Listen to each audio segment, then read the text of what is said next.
Assalamualaikum warahmatullahi wabarakatuh dan salam sejahtera. Terlebih dahulu saya ingin meminta maaf kepada Dr. Anwar kerana lewat mengemukakan atau melengkapkan video daripada kumpulan kami. Saya mewakili kumpulan saya memperkenalkan ahli kumpulan saya iaitu Puan Dewi Murni Hamid. Saya sendiri Adilah binti Abdul Sukur, Encik Rahim Wahab, Encik Nur Azman bin Abdul Ghani, Cik Nur Hamidah Syafiqah dan juga Puan Maria Diana. Seperti yang kita tahu semua, kaki tangan adalah aset penting bagi sesebuah organisasi. Mereka memainkan peranan penting dalam menjalankan operasi harian, menyumbang kepada kejayaan organisasi dan juga mencapai matlamatnya. Mereka bertanggungjawab melakukan tugas dan tanggungjawab yang telah ditetapkan oleh organisasi. Selain itu, mereka juga berperanan antara muka dengan pelanggan, menjaga hubungan baik dengan rakan sekerja dan menyokong perkembangan organisasi dalam jangka panjang. Jadi, kehadiran kaki tangan yang efisien dan beretika sangat penting bagi memastikan organisasi berfungsi dengan baik dan mencapai kecemerlangan. Kumpulan kami kali ini memilih jawatan Ketua Pejabat Satelit sebagai subjek kepada penstafan. Saya akan menerangkan 3 perkara. Keperluan Ketua Pusat Satelit, fungsi Ketua Pusat Satelit dan proses pengambilan. Saya mulakan dengan keperluan Ketua Pusat Satelit. Jawatan Ketua Pusat Satelit merujuk kepada peranan pengurusan yang bertanggungjawab terhadap operasi dan fungsi pusat satelit. Tugas seorang Ketua Pusat Satelit mungkin melibatkan pelbagai tanggungjawab bergantung kepada jenis pusat satelit dan organisasi.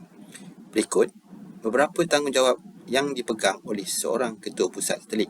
Yang pertama, pengurusan operasi harian. Kedua, kawalan kualiti. Seterusnya, pemeliharaan dan penyelenggaraan.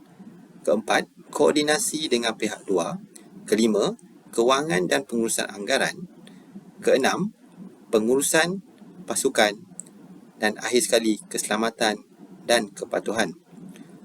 Fungsi Ketua Pusat Satelit pula adalah yang pertama, menyelia dan melaksanakan perkhidmatan kaunter.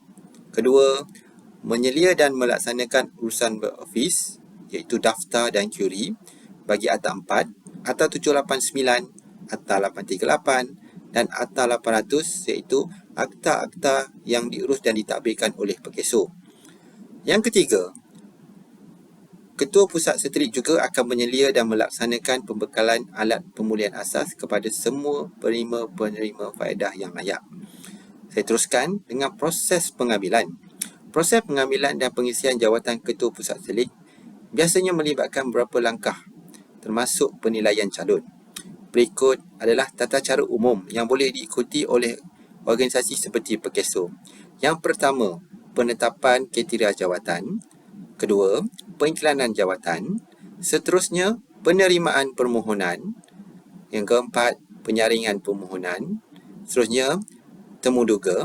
Yang keenam, penilaian keterampilan dan pengetahuan. Ketujuh, rujukan dan pemeriksaan latar belakang. Kelapan, tawaran jawatan. Dan akhir sekali, penempatan dan permulaan tempat kerja. Terdapat 7 impak pengambilan jawatan Ketua Pusat Satelit yang boleh membawa impak kepada organisasi. Salah satunya adalah peningkatan kecekapan operasi. Ketua Pusat Satelit yang berkelayakan dan berpengalaman dapat membawa kepada peningkatan kecekapan kepada pengurusan operasi pusat satelit.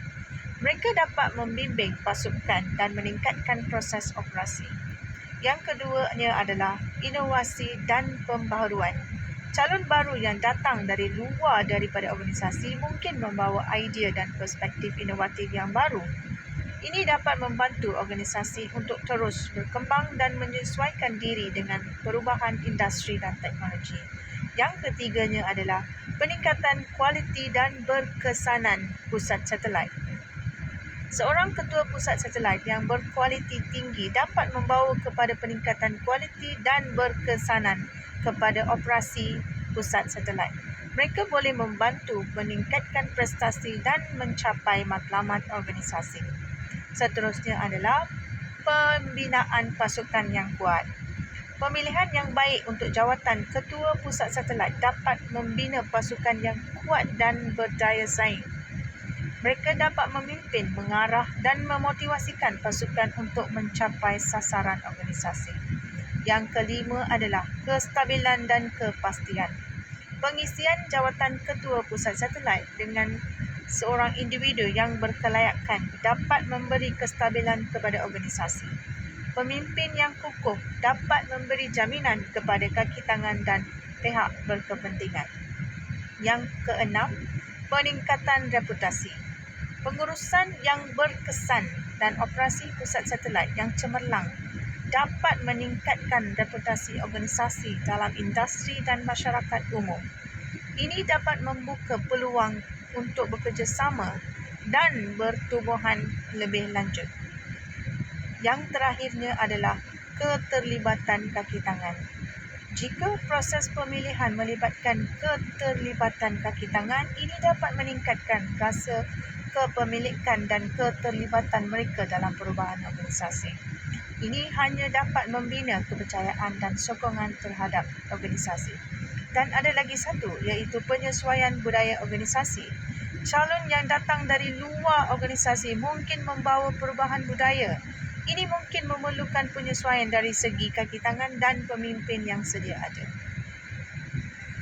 Perkiso telah menggunakan cara pengambilan internal, eksternal dan juga hybrid pada masa kini bergantung kepada keperluan dan strategi organisasi.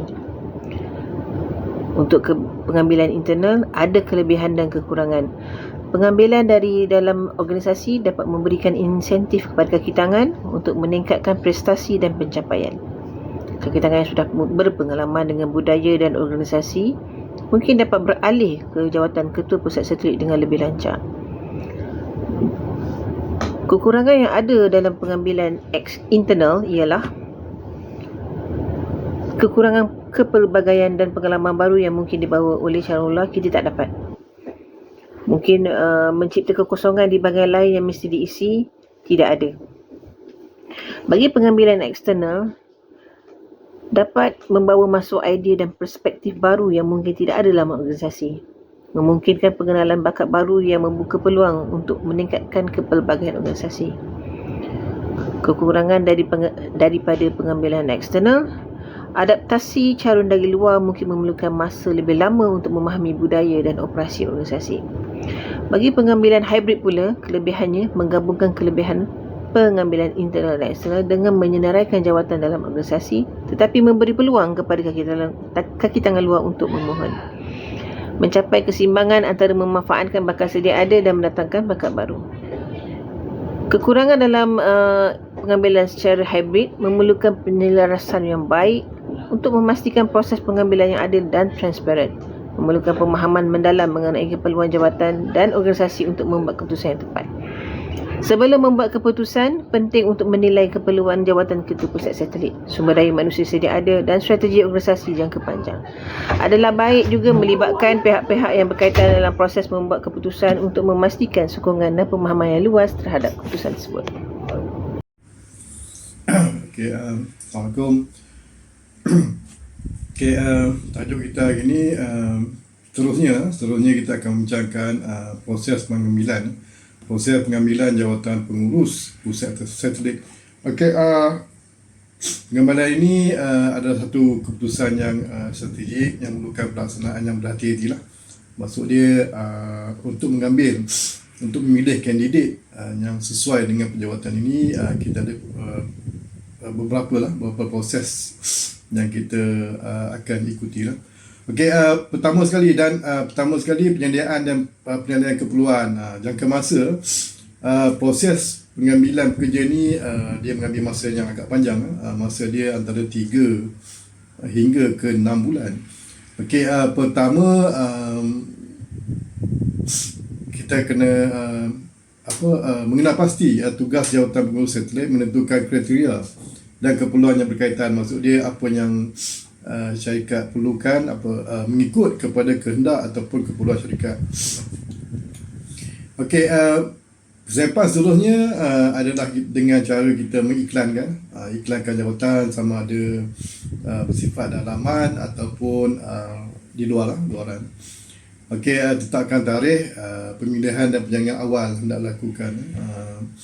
Okey, dalam masa 1 atau 2 minggu penjangan awal permohonan untuk memilih calon yang layak. Okey, sebab maksud dia selepas kita buat pengiklanan, dapat permohonan, kita akan buat penyaringan pekerja-pekerja yang didapati layak memenuhi kriteria yang diperlukan oleh pihak syarikat. Okey, selepas itu dalam masa 2 ataupun 4 minggu lah, 2-4 minggu kita akan ada mengadakan temuduga dengan calon yang terpilih.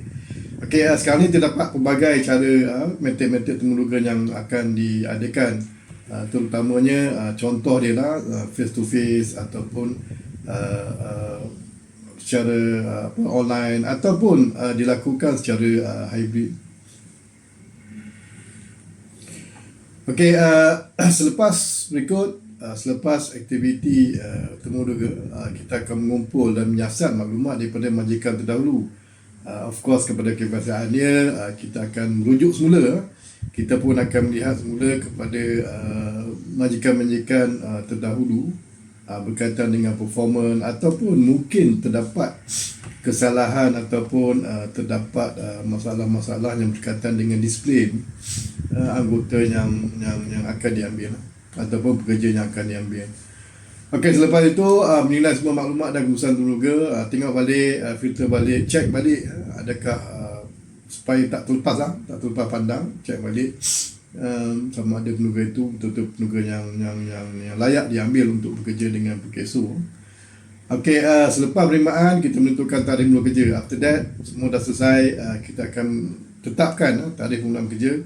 Selalunya tarikh mula kerja ni kita akan berbincang dengan kandidat lah, kesediaan dia, dan selalunya kandidat akan memohon masa selama 3 bulan. Dalam 3 bulan diberikan sebagai supaya dia nak hantar notis kepada majikan lama dia. Okey, selepas dia ambil kerja, kita ada lebih kurang 6 bulan, dikurang 6 bulan untuk buat assessment. Kalau kita tengok mana-mana syarikat pun dia ada tempoh percubaan yang harus dilalui oleh setiap pekerja yang diambil kerja. Okey, ini saja pemilihan, metod-metod pemilihan yang akan dilakukan untuk jawatan pengurus pusat satelit. Okey, terima kasih.